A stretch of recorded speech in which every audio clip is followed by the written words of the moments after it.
Lecture में अपन लोग जो है रोटेशनल से रिलेटेड जितने भी क्वेश्चन हैं वो देखेंगे। तो पहला क्वेश्चन है हमारा कि दो मास है ना, दो पार्टिकल्स हैं जिनका मास क्या है 5 kg और 10 kg है, और वो कुछ इस तरह से एक रॉड पे रखे हुए हैं। इस रॉड का मास क्या है, नेग्लिजिबल है। ये दो मासेस हैं, एक है 5 kg, एक है 10 kg, ठीक है। और इसको हमने किसी मासलेस रॉड के थ्रू ज्वाइन किया हुआ है जिसकी लेंथ कितनी है 1 मीटर, या मैं बोल दूंगा 100 सेंटीमीटर। 100 सेंटीमीटर क्यों लिखा है, क्योंकि आंसर जो हमसे पूछा है वो सेंटीमीटर में पूछा है, ठीक है। अब आपको बतानी है कि 5 kg वाला जो मास है उससे सेंटर ऑफ मास की डिस्टेंस कितनी होगी, ठीक है। तो मैंने बोल दिया कि मान लिया कि ये सेंटर ऑफ मास जो है 5 kg वाले से R1 डिस्टेंस पे और 10 kg वाले से R2 डिस्टेंस पे। अभी R1 और R2 को मैंने छोटा या बड़ा क्यों बनाया हुआ है, जब हम आंसर लेके आएंगे तो आपको पता लगेगा। लेकिन एक जनरल कॉन्सेप्ट जो है वो मैं आपको बता देता हूँ यहाँ पर, कि जो सेंटर ऑफ मास होता है, सेंटर ऑफ मास जो होता है वो हमेशा हैवी मास के पास में रहता है, और जो लाइट वेट होता है, लाइट वाला मास होता है, उससे थोड़ा दूर रहता है। तो सेंटर ऑफ मास जो है भारी वजन के पास में रहेगा, ठीक है, हमेशा। तो जैसे कोई ये दो लड़के बैठे हैं, ये एक है दुबला पतला और एक है मोटा थोड़ा सा, ठीक है।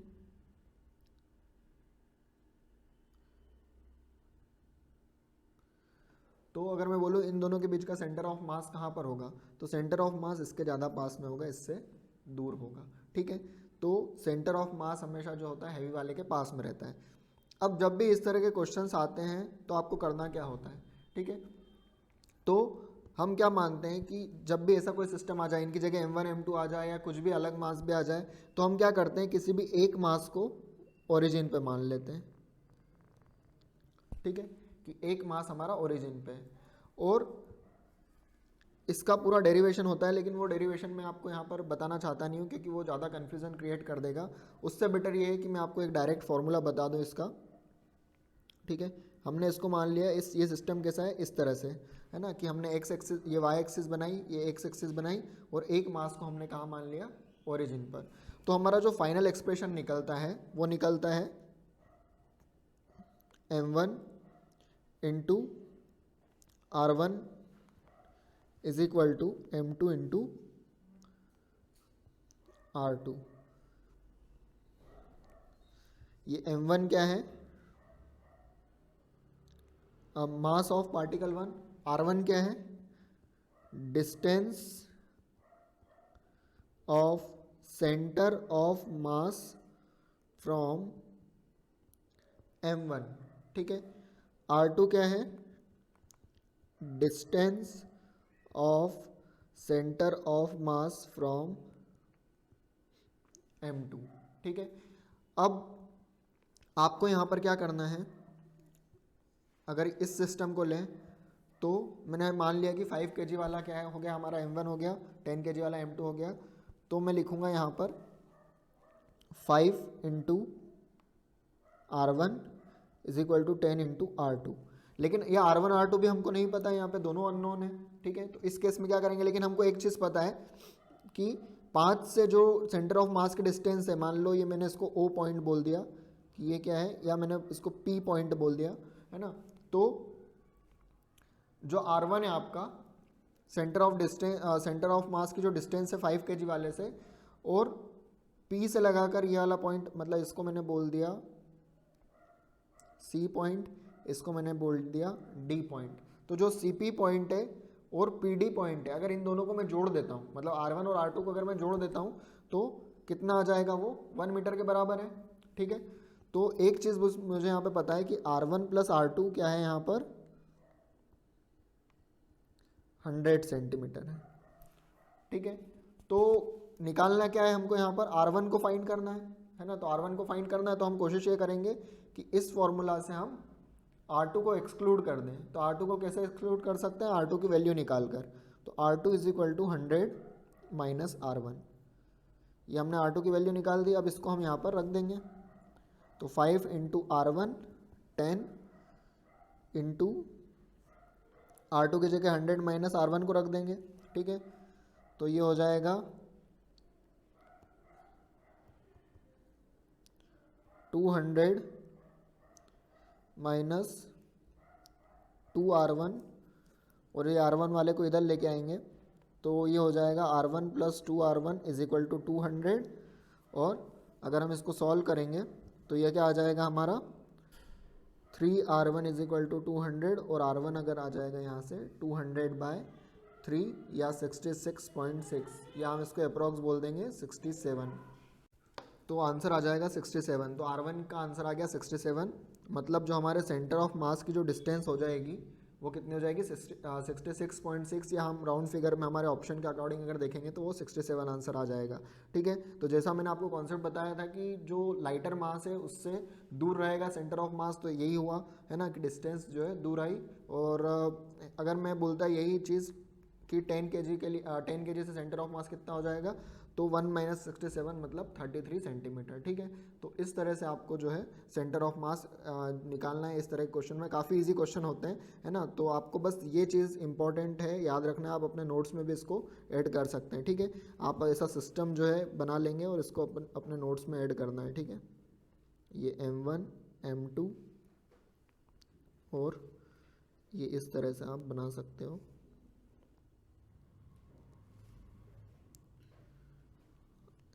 ये हो गया R1, ये हो गया R2, ठीक है।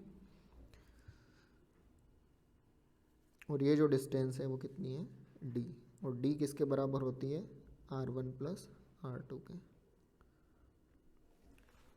तो नेक्स्ट क्वेश्चन पर अब हम लोग चलते हैं। यहाँ पर अगला क्वेश्चन है सेंटर ऑफ मास का। यहाँ पर आपको 3 आइडेंटिकल स्फीयर दे रखे हैं, ठीक है। जो तीनों का मास कितना है m है, आइडेंटिकल है मास और रेडियस सब कुछ सेम रहेगी, ठीक है। अब वो एक राइट एंगल ट्राइंगल के फॉर्म में अरेंज्ड है, मतलब एक मास उन्होंने यहाँ रखा है, एक स्फीयर जो आपका एक ओरिजिन पर रखा है और एक आपका रखा है एक्स एक्सिस पर, एक वाई एक्सिस पर, एक ओरिजिन पर और एक एक्स एक्सिस पर रखा है, ठीक है। और एक्स एक्सिस पर उसकी डिस्टेंस कितनी है 2 मीटर, वाई एक्सिस पे जो रखा है उसकी भी डिस्टेंस कितनी है 2 मीटर। तो आपको यहाँ बताना है कि इस सिस्टम का सेंटर ऑफ मास क्या होगा, सेंटर ऑफ मास क्या होगा इस सिस्टम का, ठीक है। तो क्या करना पड़ेगा, मैंने आपको बताया था सेंटर ऑफ मास का फॉर्मूला। सबसे पहले हम तीनों डायरेक्शन में निकालते हैं। अब यहाँ पर के वाला कोई भी नहीं है, आई में रखा है हमने, जे में रखा है, लेकिन के में किसी को भी नहीं रखा है। आई, जे और ओरिजिन पे हमने 3 जगहों पर मास रखे हैं। एक को रखा है आई वाली एक्सिस पर, एक को रखा है हमने जे वाली एक्सिस पर और एक को रखा है हमने ओरिजिन पर। तो के तो है ही नहीं, तो हमको 2 बार सेंटर ऑफ मास निकालना पड़ेगा। तो मैं बोलता हूँ कि आई डायरेक्शन में सेंटर ऑफ मास का वेक्टर क्या होगा। पहले बात करते हैं हम आई की, है ना। तो फॉर्मूला वही m1r1 plus m2r2 plus m3r3।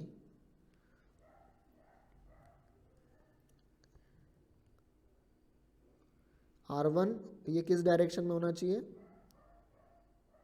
आई डायरेक्शन में, प्लस m2r2 आई डायरेक्शन में और m3r3 आई डायरेक्शन में, ठीक है। अपॉन में m1 plus m2 plus m3, ठीक है। ये फॉर्मूला लगेगा। अब अगर मैं m1 की बात करूं, मैंने बोल दिया m1 कौन है मेरा, ये ओरिजिन वाला, ठीक है। या अगर हम यहाँ से स्टार्ट करते हैं तो मैंने बोल दिया कि m1 मेरा ये वाला है। अगर मैं आई डायरेक्शन में निकाल रहा हूँ तो ये वाला जो मास है ये आई डायरेक्शन के हिसाब से, मतलब ये तो जे डायरेक्शन में रखा है, वाई डायरेक्शन में रखा है, एक्स में इसकी कुछ डिस्टेंस है क्या, कुछ भी नहीं है, क्योंकि ये एक्स पे रखा ही नहीं है। ये सिर्फ किस पे रखा है, ये वाई डायरेक्शन में रखा है, जे डायरेक्शन में रखा है। तो इसका मतलब इसकी जो पोजीशन आई डायरेक्शन में वो कितनी हो जाएगी, 0 हो जाएगी। तो m इंटू 0 प्लस अगर m2 में इसको मानता हूँ तो देखो ये ना तो आई में रखा है ना तो जे में रखा है, ये किस में रखा है, ओरिजिन पे रखा है। तो इसकी भी ये आई पे 0 डिस्टेंस है, इसलिए m इंटू 0 हो जाएगा। अगर तीसरा मास में इसको मानता हूँ, ठीक है, तो ये आई में रखा हुआ है बिल्कुल, और कितने पे रखा हुआ है, आई पे 2 मीटर में। तो मैं इसमें लिख दूंगा m इंटू 2, आई बात समझ में। और नीचे हम कर देंगे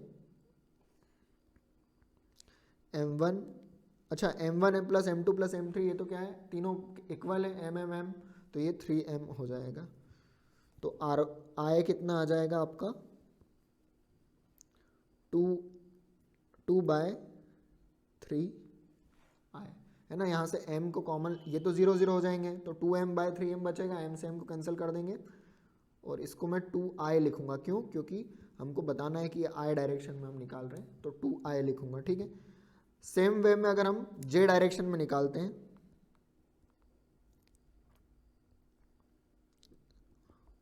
तो अगर मैं m1 की बात करूंगा तो J डायरेक्शन में m1 कहाँ पर है, 2 मीटर पर है, तो m इंटू 2J लिख दूंगा मैं यहाँ पर। अगर मैं m2 की बात करूं तो ये तो ओरिजिन पे है, तो इसकी J डायरेक्शन में भी कुछ भी डिस्टेंस नहीं है, तो m into 0।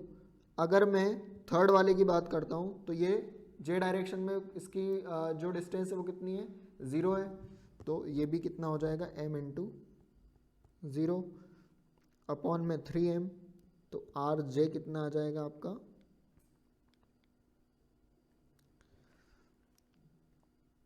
2mJ upon 3m, तो ये भी कितना आ गया 2/3J, ठीक है। तो हमारा जो आंसर हो जाएगा, हमारा एक I वाला कितना आया वेक्टर 2/3I और J वाला कितना आया 2/3J।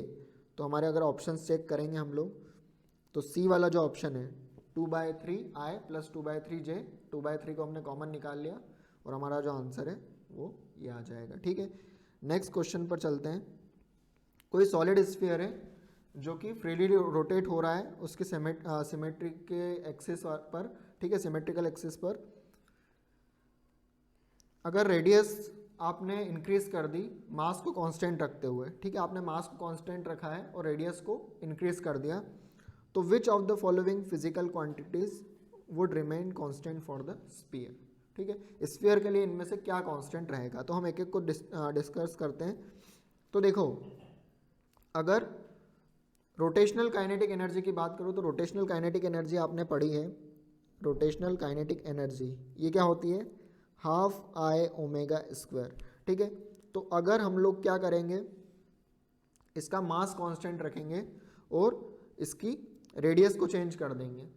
रेडियस को अगर चेंज कर देंगे तो क्या होगा, मोमेंट ऑफ इनर्शिया चेंज होगा, बिल्कुल होगा, है ना। और इसका ओमेगा भी जो है आपका इसका चेंज होगा, तो मोमेंट ऑफ इनर्शिया भी चेंज होगा, ओमेगा भी चेंज होगा, ठीक है।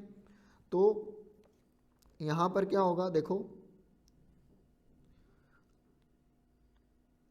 ओमेगा क्या होता है,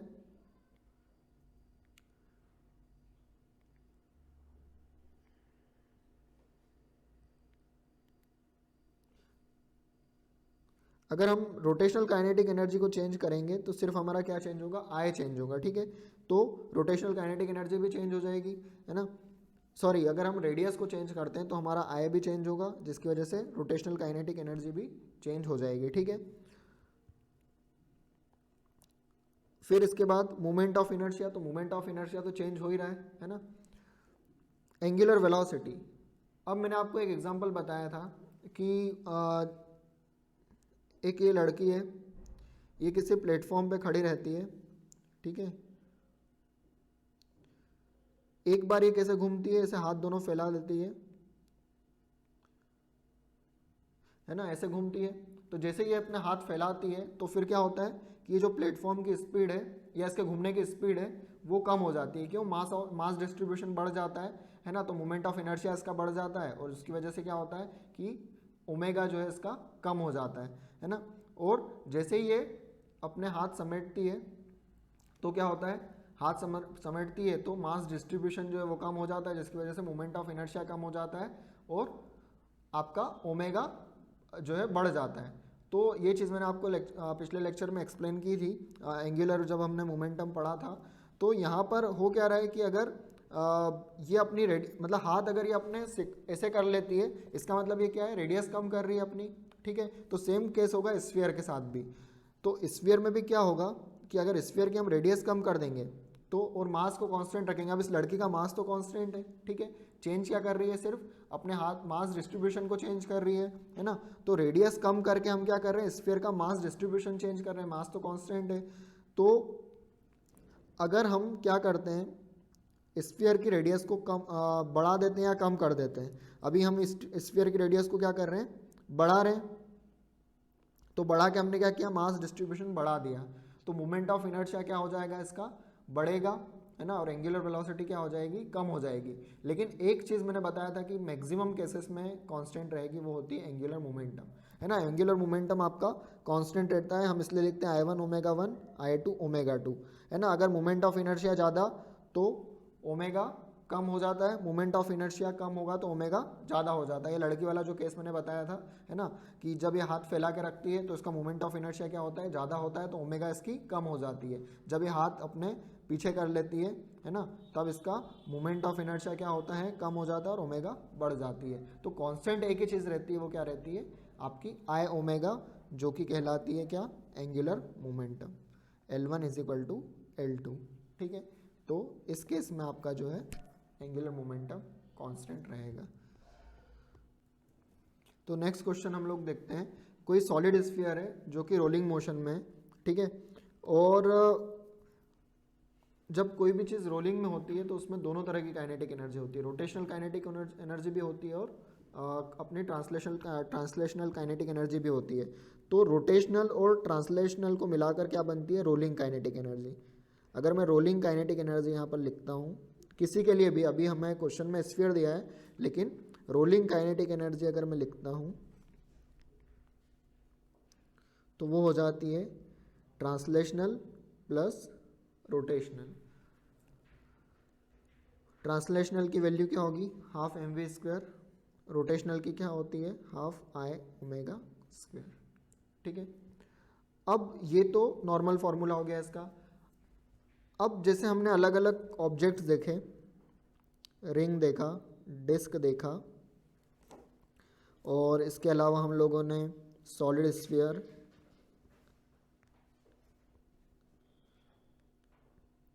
और हॉलो स्फीयर,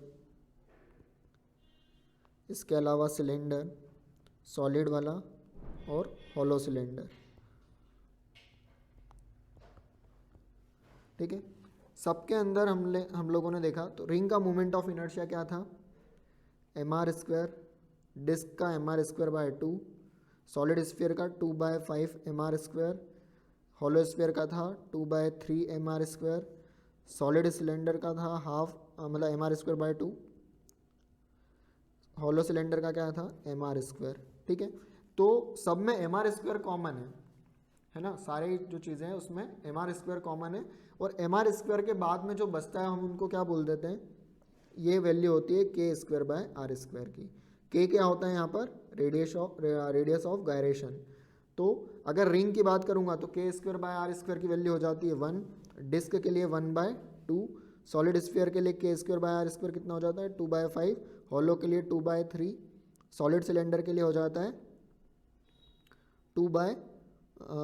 सॉलिड सिलेंडर के लिए हो जाता है 1/2, और हॉलो सिलेंडर के लिए हो जाता है 1। तो ये k²/r² की अलग अलग ऑब्जेक्ट्स के लिए अलग अलग वैल्यू होती है, ठीक है। मतलब mr² के साथ में जो भी लिखा है वो क्या है, k²/r² है, ठीक है। तो मैं एक जनरलाइज जो है यहाँ पर फॉर्मूला बना लेता हूँ रोलिंग काइनेटिक एनर्जी का, half mv² plus half I omega की जगह मैं I की जगह लिख देता हूँ k²/r²। अब मैं सीधे mr² नहीं लिख सकता हूँ यहाँ पर, क्यों, क्योंकि यहाँ पर कोई पॉइंट, सिर्फ अकेले पॉइंट मास की बात नहीं हो रही है, हम ओवरऑल जितने भी मतलब हम एक जनरल फार्मूला बनाना चाह रहे हैं, ठीक है। तो k²/r² लिख देता हूँ और इनटू में लिख देता हूँ mr², और ओमेगा की जगह क्या लिख देता हूँ v/r, तो ओमेगा का स्क्वायर क्या हो जाएगा v²/r², r² से r² कैंसिल हो जाएगा, तो ये हाफ mv² को हम यहाँ से कॉमन ले लेंगे,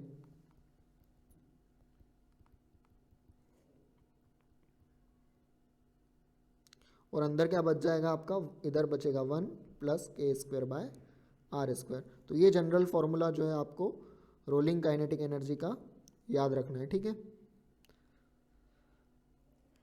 रोलिंग काइनेटिक एनर्जी का जनरल फार्मूला याद रखना है। तो अब हमारा जो क्वेश्चन है उसकी बात करते हैं हम लोग कि क्वेश्चन में आपसे क्या पूछा है कि ट्रांसलेशनल प्लस रोलिंग का आपको रेशियो बताना है। के टी प्लस के आर क्या होता है, के टी जो है ट्रांसलेशनल है और ये जो के टी प्लस के आर क्या है, रोलिंग काइनेटिक एनर्जी। इन दोनों का आपको रेशियो बताना है। तो कैसे निकालेंगे, और ऑब्जेक्ट क्या है बस आपको इतना देखना है, ऑब्जेक्ट है आपका सॉलिड स्फीयर। तो हम क्या करेंगे यहाँ पर, K T by K T plus K R half M V square 1 plus K square by R square. ठीक है, ये हमने लिख दिया। हाफ एम वी स्क्वायर से हाफ एम वी स्क्वायर को हमने कैंसिल कर दिया, तो हमारा जो ये रेशियो है कितना आ जाएगा, 1/1 प्लस, अब हमारा क्या दिया है सॉलिड स्फीयर, और सॉलिड स्फीयर के लिए के स्क्वायर बाय आर स्क्वायर कितना होता है 2/5। तो अगर हम इसको सॉल्व करेंगे आगे तो कितना हो जाएगा, ये 7/5 नीचे बचेगा तो 5/7 हो जाएगा, या हम इस रेशियो को बोल देंगे 5:7। ठीक है, तो आपका जो ये वाला आंसर है बी वाला, ये करेक्ट आंसर होगा। ठीक है, तो इस फॉर्मूला को आपको याद रखना है, तो इससे आधे से ज़्यादा क्वेश्चंस आपके सॉल्व हो जाएंगे। नेक्स्ट क्वेश्चन है आपका, एक डिस्क है जिसकी रेडियस 2 मीटर है और मास कितना है 100 kg। ठीक है, वो किसी हॉरिजॉन्टल फ्लोर पे रोल हो रही है। अगर उसका सेंटर ऑफ मास की स्पीड 20 सेंटीमीटर पर सेकेंड है, तो how much work is needed to stop it, आपको उसको रोकने के लिए कितना काम करना पड़ेगा। तो अगर मैं डायग्राम बनाता हूँ,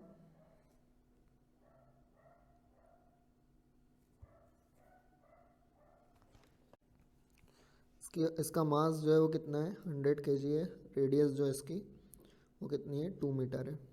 ठीक है, तो अगर हम वर्क एनर्जी थ्योरम पे जाते हैं तो वर्क डन क्या होता है, चेंज इन काइनेटिक एनर्जी।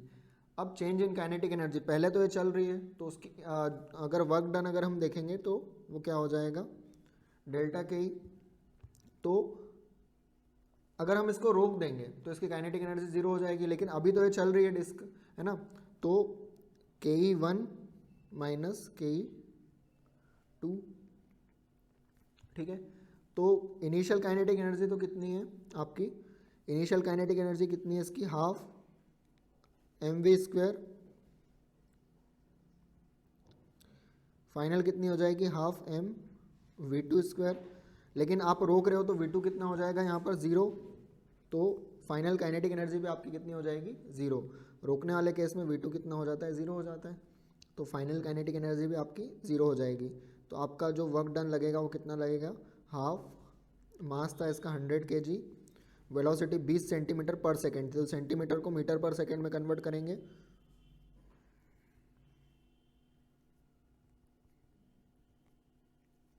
ठीक है, तो ये हो जाएगा, अगर इसको हम लोग सॉल्व करेंगे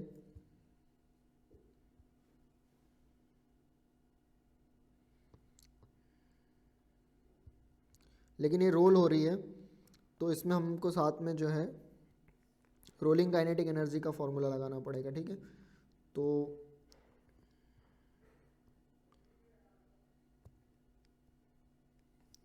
साथ में हमें क्या रखना पड़ेगा इसमें 1 plus K square by R square को भी रखना पड़ेगा। ठीक है,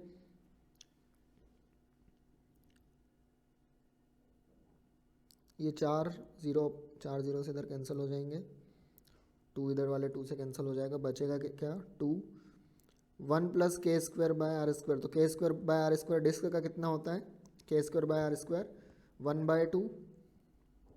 ठीक है,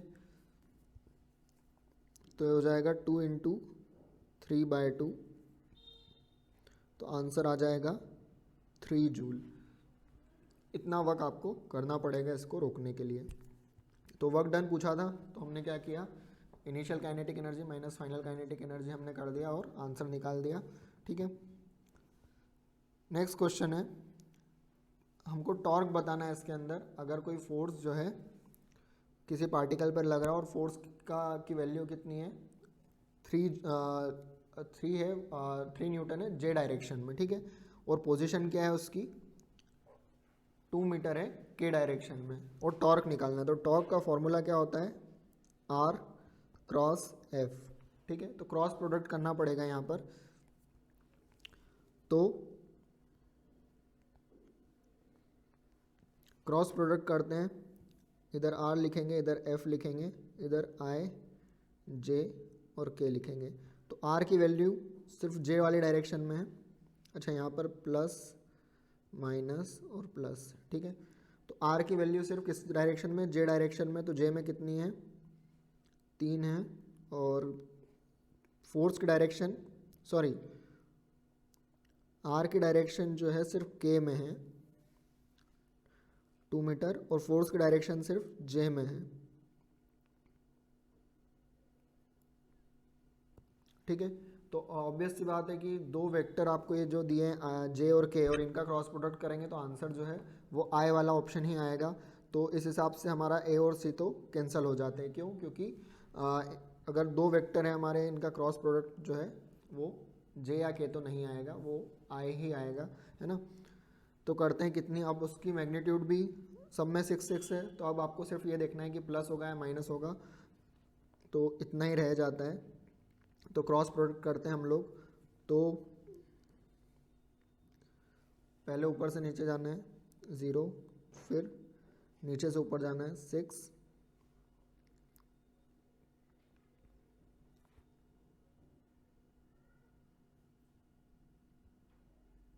ठीक है। ठीक है, तो आंसर आएगा आपका -6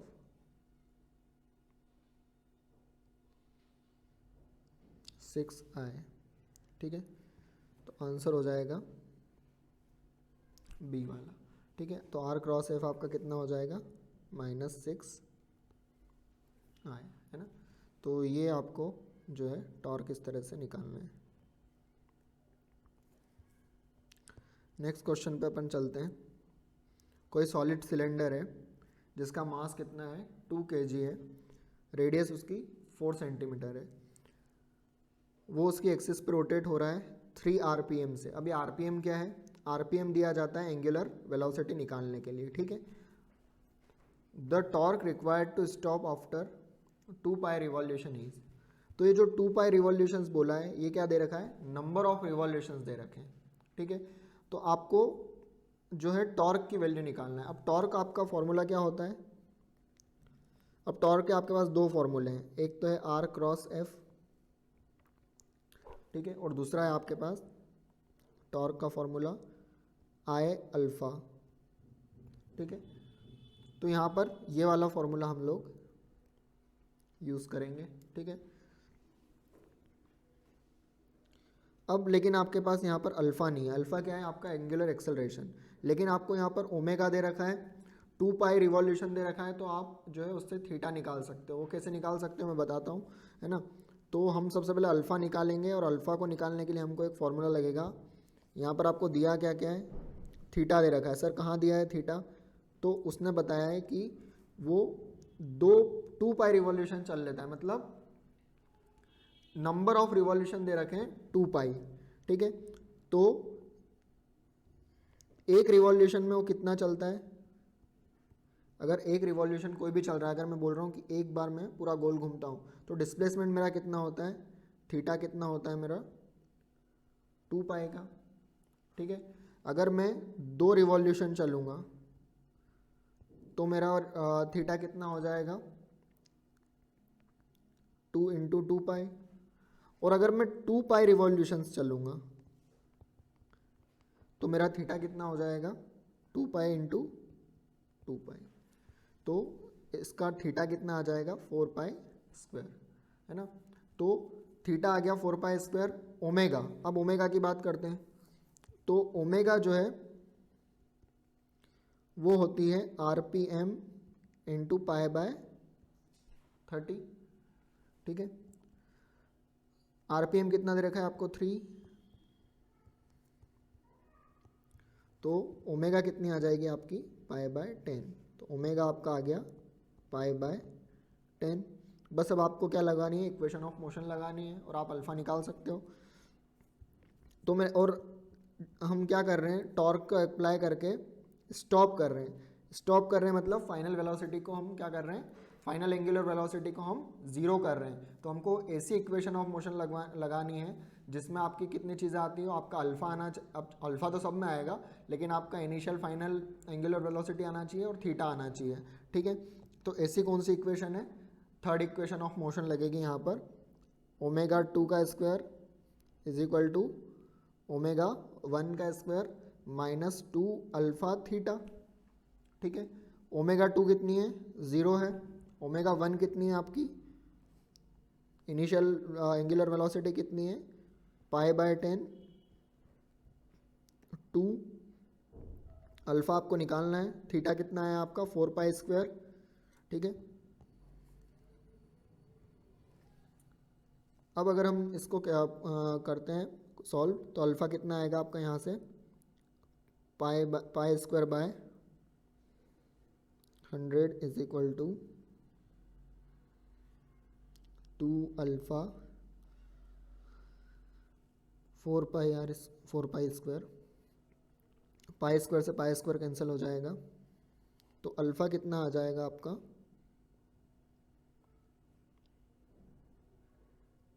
1/800 आपका जो है अल्फा आ गया यहाँ से, ठीक है। अल्फा आपका आ गया कितना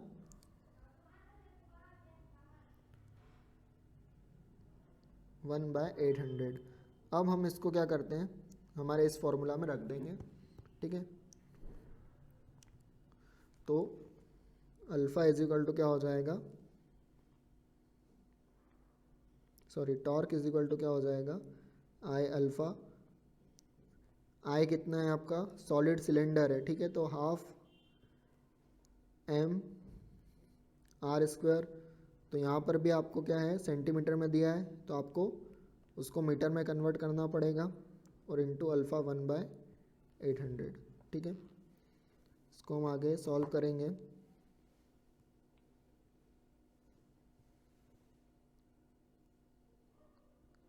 तो ये हमारा आंसर आएगा 2 × 10⁻⁻6, ठीक है, 2 × 10⁻⁻6।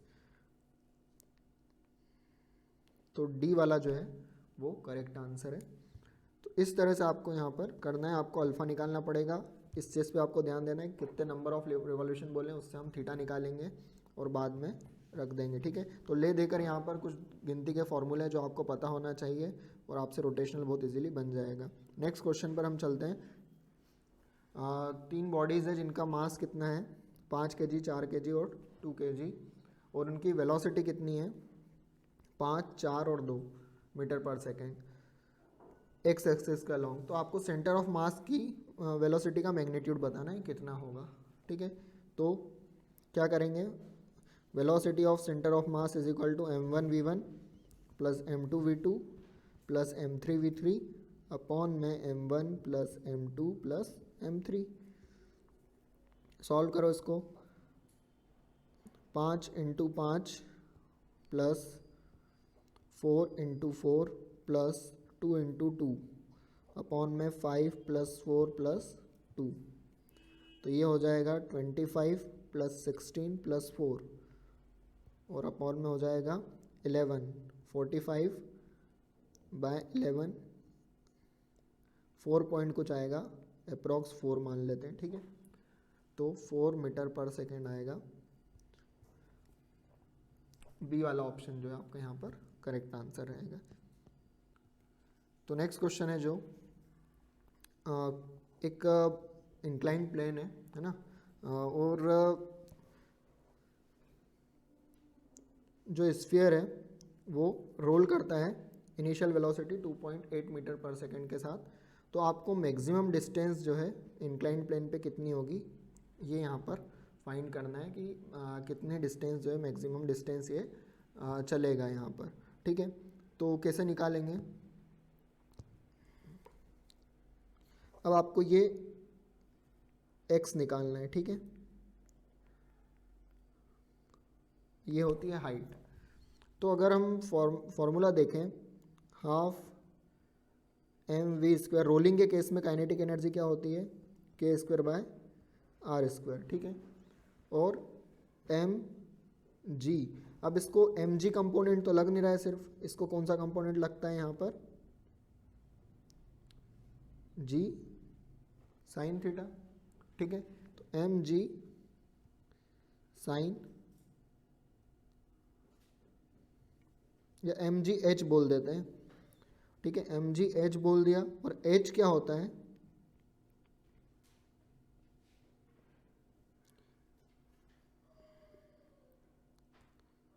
एच होता है आपका, सॉरी, साइन थीटा क्या होता है आपका, परपेंडिकुलर अपॉन हाइपोटेनियस। तो एच क्या हो जाएगा, sine theta, x sine theta हो जाएगा। क्यों, क्योंकि एच हमको पता नहीं और हमको निकालना क्या है, एक्स निकालना है। तो हम कोशिश ये करेंगे कि इस फॉर्मूला से एच को हटाएं। मैंने यहाँ पर क्या किया है, kinetic energy is equal to potential energy किया है, ठीक है। तो यहाँ पर आपको क्या करना पड़ेगा, एच की जगह आप रखोगे क्या,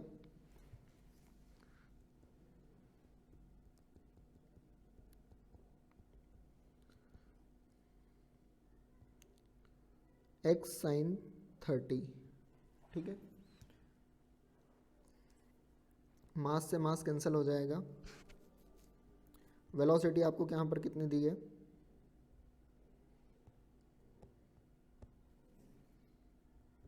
2.8 इंटू 2.8 इंटू 2। आपको ऑब्जेक्ट क्या दिया है, स्फीयर दिया है, ठीक है। तो K square by R square के लिए हमें पहले पता होना चाहिए कि ये कौन सा स्फीयर है, ठीक है। तो कभी कभी ऐसा होता है, वैसे हर क्वेश्चन में लगभग मेंशन किया जाता है कि सॉलिड स्फीयर है या हॉलो स्फीयर है, लेकिन कुछ केसेस में ऐसा होता है कि सिर्फ स्फीयर लिख देता है। तो यहाँ पर आपको याद रखना है कि अगर शेल लिखे तो उसका मतलब होता है हॉलो स्फीयर, और अगर सिर्फ स्फीयर लिखा है, ओनली स्फीयर लिखा है, तो इसका मतलब सॉलिड स्फीयर होता है, ठीक है। तो बहुत कम ही क्वेश्चन ऐसे रहेंगे जिसमें ये चीज़ रहेगी। तो यहाँ पर उसका जो मतलब है वो सॉलिड स्फीयर से है। तो K square by R square की जगह हम रखेंगे 2/5, जी की जगह हम लोग रखेंगे 10, एक्स हमको निकालना है, और साइन थीटा का मतलब साइन 30 का मतलब होता है 1/2, ठीक है। तो ये हो जाएगा अपना 2.8 इंटू 2.8 इंटू 7/5।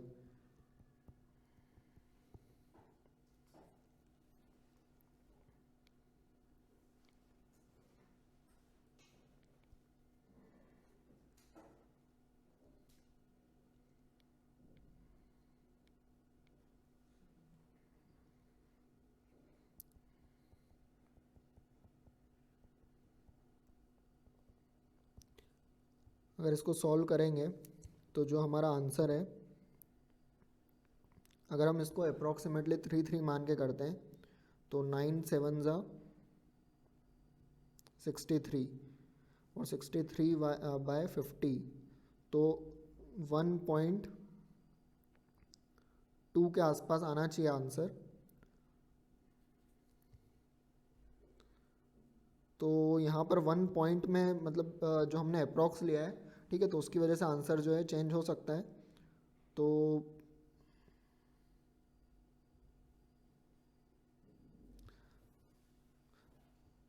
आंसर जो 1 पॉइंट वाला है वो हमारा अप्रॉक्स कौन सा है, थर्ड वाला ऑप्शन है। तो स्कोर आप अगर ठीक से कैलकुलेट करोगे तो ये जो आपका आंसर है 1.38 आंसर आएगा यहाँ पर, ठीक है। नेक्स्ट क्वेश्चन है कि एक रस्सी है जिसको हम किसी होलो सिलेंडर, जिसका मास कितना है 3 kg और रेडियस कितनी है 40 सेंटीमीटर है, उससे बांध देते हैं। तो एंगुलर एक्सेलरेशन आपको बताना है सिलेंडर का कितना होगा अगर रोप को हम लोग 30 न्यूटन के फोर्स से पुल कर रहे हैं, ठीक है।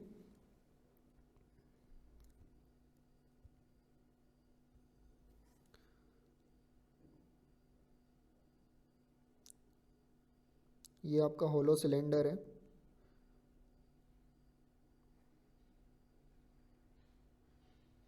ना, इस पे इस तरह से रोप बांधी हुई है और 30 न्यूटन के फोर्स से हम इसको खींच रहे हैं, ठीक है। तो आपको क्या बताना है कि एंगुलर एक्सेलरेशन कितना होगा सिलेंडर का, कैसे निकालेंगे इसको। तो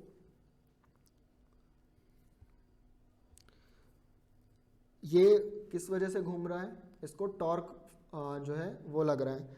तो टॉर्क जो है हमारा क्या होता है, एक तो होता है आई अल्फ़ा, और टॉर्क की वैल्यू क्या होती है आर क्रॉस एफ, ठीक है। तो R cross F is equal to I alpha, है ना। आर कितना है यहाँ पर 40 सेंटीमीटर, 40 सेंटीमीटर मतलब आपको मीटर में रखना है यहाँ पर। फोर्स कितना है यहाँ पर, फोर्स है 30 न्यूटन। तो 30, moment of inertia of hollow cylinder, hollow cylinder का मोमेंट ऑफ इनर्शिया कितना होता है m, मतलब मास कितना है इसका 2 kg, सॉरी 3 kg, और रेडियस कितनी है 40, 10 टू द पावर -4, ये सेंटीमीटर है तो इसको हमने मीटर में कन्वर्ट किया है, ठीक है। और अल्फ़ा आपको निकालना है, तो 40 से 40 कैंसिल हो जाएगा, और 10 टू द पावर -2 से 10 टू द पावर -2 कैंसिल हो जाएगा, 3 से 10, तो ये हो जाएगा 1/4 into 10 to the power -2 is equal to alpha. तो 100/4 इज इक्वल टू अल्फ़ा, तो ये कितना हो जाएगा 25 रेडियन पर सेकेंड स्क्वायर, ठीक है। तो ये आपका अल्फ़ा आ जाएगा, ठीक है। नेक्स्ट क्वेश्चन पर चलते हैं। कोई सॉलिड सिलेंडर है, ये अभी हमने जो पिछला क्वेश्चन इसके पहले वाला क्वेश्चन किया था उसके जैसा सेम टू सेम क्वेश्चन है इस क्वेश्चन के जैसा, ठीक है। यहाँ कोई क्या है सॉलिड सिलेंडर आ गया है, बस चेंज इतना है कि यहाँ पर कोई सॉलिड सिलेंडर है जिसका मास कितना है 2 kg है और रेडियस कितनी है 50 सेंटीमीटर है ना। वो किसी इंक्लाइन प्लेन जो है जिसका इंक्लिनेशन कितना है 30 डिग्री है, उस पर जो है रोल करता है। अगर सेंटर की स्पीड कितनी हो 4 मीटर पर सेकेंड हो, तो डिस्टेंस कितने ट्रेवल करेगा सिलेंडर, वो आपको निकालना है। तो कैसे निकालेंगे, वही हमारा फॉर्मूला ½ mv² 1 + k² r², और g mg और h, और यहाँ पर हमको क्या निकालनी है डिस्टेंस निकालनी है। तो हमको h तो यहाँ पर नहीं पता है, लेकिन हमको निकालना क्या है x, तो एंगल पता है। तो हम क्या करेंगे इस h को हटाएंगे, तो h को हटाने के लिए क्या करना पड़ेगा h/x इज इक्वल टू क्या होता है साइन थीटा, तो h इज इक्वल टू क्या हो जाएगा x साइन थीटा। तो वही करेंगे पहले जो किया था, m से m कैंसिल कर दो। वेलोसिटी कितनी है यहाँ पर 4 मीटर पर सेकेंड, तो 4 × 4। सॉलिड सिलेंडर है तो k² r² कितना होगा 1/2, g आपका हो गया 10, और h की जगह हम लोग क्या रखेंगे x साइन 30।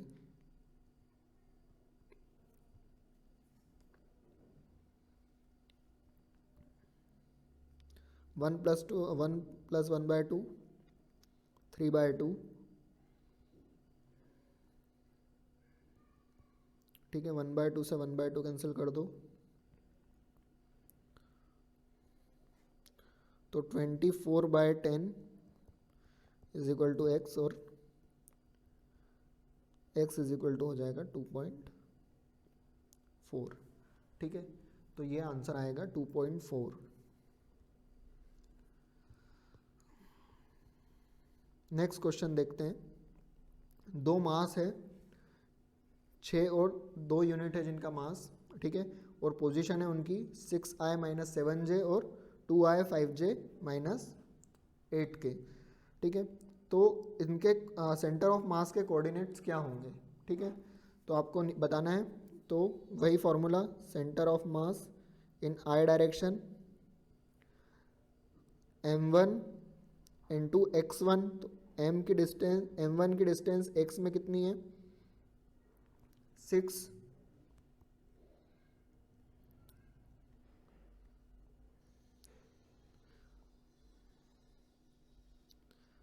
फिर M2 की आई में कितनी है 2, तो 2 इंटू 2i 6 + 2, ठीक है। तो कितना, तो 36 हो जाएगा ये, 4i और 8, तो ये हो जाएगा 40i/8 मतलब 5i, ठीक है। तो इसका मतलब क्या है कि पहला ऑप्शन तो यहाँ ही कैंसिल हो गया, क्योंकि हमको ऐसा ऑप्शन देखना है जिसमें सबसे पहले 5 आना चाहिए, तो इन 3 में 5 है ना, तो 5 है। अब जे के लिए निकालेंगे, तो जे के लिए जो पहला मास है वो कितने पे है, -7 पे है, तो 6 इंटू -7 जे प्लस दूसरा वाला जो मास है उसकी जे पे कितनी है 5 है प्लस वाली, तो 2 इंटू 5 जे अपॉन में 6 + 2, ठीक है। -42 जे प्लस 10 जे,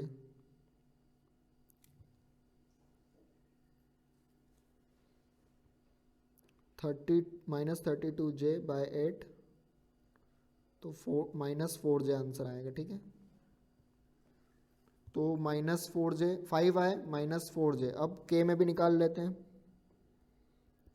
तो फर्स्ट जो 6 वाला मास है उसकी के में तो 0 है, तो 6 इंटू 0 के प्लस 2 इंटू -8 के, ठीक है, अपॉन में 6 + 2, कितना आएगा, ये तो 0 हो जाएगा, तो -16k/8, तो -2k, ठीक है। तो आंसर क्या होना चाहिए, सेंटर ऑफ मास नेट जो होगा 5i -4j -2k, या हम अगर इसको ऐसा लिखें तो 5 -4 -2, ठीक है। तो जो सी वाला हमारा ऑप्शन है वो करेक्ट आंसर हो जाएगा, ठीक है। नेक्स्ट करते हैं हम लोग, कोई स्मॉल ऑब्जेक्ट है यूनिफॉर्म डेंसिटी वाला और कर्व्ड स्पेस विथ जो कर्व्ड स्पेस में चलता है, ठीक है। इनिशियल वेलोसिटी, सॉरी इसकी स्पेस जो है कर्व्ड है और इनिशियल वेलोसिटी जो है वो v है ना, और मैक्सिमम हाइट वो कितनी चलता है 3v²/4g, ठीक है। इसमें ये v क्या है, इसकी जो इनिशियल वेलोसिटी है। तो आपको ऑब्जेक्ट बताना है ना, तो आपको हाइट दे रखी है यहाँ पर, मैक्सिमम हाइट मतलब कोई कर्व्ड सरफेस वाला ऑब्जेक्ट है ना, जो रोल करता है किसी सरफेस पर, और वो कितने डिस्टेंस कितनी हाइट ट्रेवल करता है 3v²/4g, तो आपको ये ऑब्जेक्ट बताना है। तो ये भी सेम टू सेम वही है, सिर्फ यहाँ पर कॉन्सेप्ट वही है, रोलिंग वाले ही, बस यहाँ पर आपको क्या निकालना पड़ेगा, आपको यहाँ पर ऑब्जेक्ट नहीं बताया, बाकी सब बता दिया है, mgh, m से m कैंसिल कर दो, है ना, v²/2 1 + k²/r², g आप और h आपको दे रखा है 3v²/4g, ठीक है। अब आपको यहाँ पर ऑब्जेक्ट नहीं बताया, इसका मतलब आपको ऑब्जेक्ट कैसे पता लगेगा, k²/r² की वैल्यू निकालने पर, ठीक है। तो अगर इसको सॉल्व करते हैं तो g से g कैंसिल हो जाएगा, v² से v² कैंसिल हो जाएगा, 2 से ये 2 कैंसिल हो जाएगा, तो 1 + k²/r² कितना हो जाएगा आपका 3/2, इसका मतलब k²/r² कितना हो जाएगा 3/2 - 1 मतलब 1/2।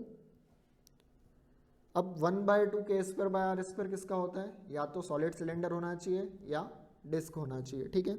तो अब ऐसा ऑप्शन आपको नहीं मिलेगा कि जिसमें सिलेंडर और डिस्क दोनों हो, आपको डिस्क या सिलेंडर में से एक ही ऑप्शन मिलेगा, जैसा कि यहाँ पर है डिस्क ऑप्शन में है, ठीक है। तो ऐसा क्वेश्चन अगर आ जाता है, आपको बस कॉन्सेप्ट यही याद रखना है। अगर आपसे वो इंक्लिनेशन प्लेन की डिस्टेंस पूछ ले तो आपको क्या करना है, इस h को x वाली इक्वेशन में ले आना है, क्योंकि x ये आपको निकालना रहता है और इंक्लिनेशन आपको एंगल दिया रहेगा। अगर आपको डायरेक्ट h की वैल्यू दे दी तो आप h की वैल्यू रख दो, सिंपल सी बात है। आप यहाँ पर क्या कर रहे हो, रोलिंग काइनेटिक एनर्जी को आप पोटेंशियल एनर्जी में के बराबर रख रहे हो। यहाँ पर आपको ये h निकालना, मतलब आपको h ये वाली दे रखी थी, ठीक है, तो आपने सीधा फॉर्मूला लगा दिया। सिंपल सा कॉन्सेप्ट, ठीक है। और इससे इस कॉन्सेप्ट से हमने लगभग 3 से 4 क्वेश्चन अभी तक सॉल्व कर लिए हैं, ठीक है। नेक्स्ट क्वेश्चन पर चलते हैं। 3 आइडेंटिकल स्फेरिकल शेल है जिनको इस तरह से कुछ अरेंज किया गया है, ठीक है। तो इनका इस सिस्टम का पूरा नेट मोमेंट ऑफ इनर्शिया निकालना है। तो इस तरह के क्वेश्चन तो सबसे ज़्यादा इजी होते हैं, ज़्यादा कुछ करना होता नहीं है इसमें, ठीक है। आपको बस देखना है एक एक स्फीयर को अलग अलग। पहले स्फीयर की अगर हम बात करेंगे तो पहला स्फीयर जो है उसकी एक्सिस कहाँ से पास हो रही है, यहाँ से पास हो रही है, और इसका मोमेंट ऑफ इनर्शिया अपने को पता है कितना होता है 2/5। अच्छा ये देख लेना है पहले कौन से हैं, है ना। तो आपको यहाँ पर ये शेल्स लिखा है, ठीक है, स्फेरिकल शेल लिखा है, इसका मतलब ये क्या है, हॉलो स्फीयर्स है, ठीक है। तो यहाँ पर शेल दिया है तो ये हो जाएगा 2/3 mr², ठीक है। इन दो स्फीयर के लिए तो इनके लिए भी हम लोग बनाते हैं।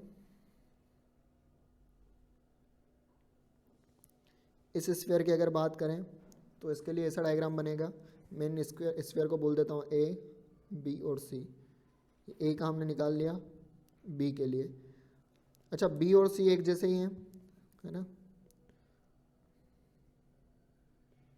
ये C है तो दोनों का बराबर ही रहेगा लगभग।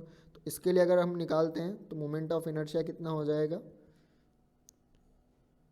2/3 mr² और प्लस ma², मतलब mr²।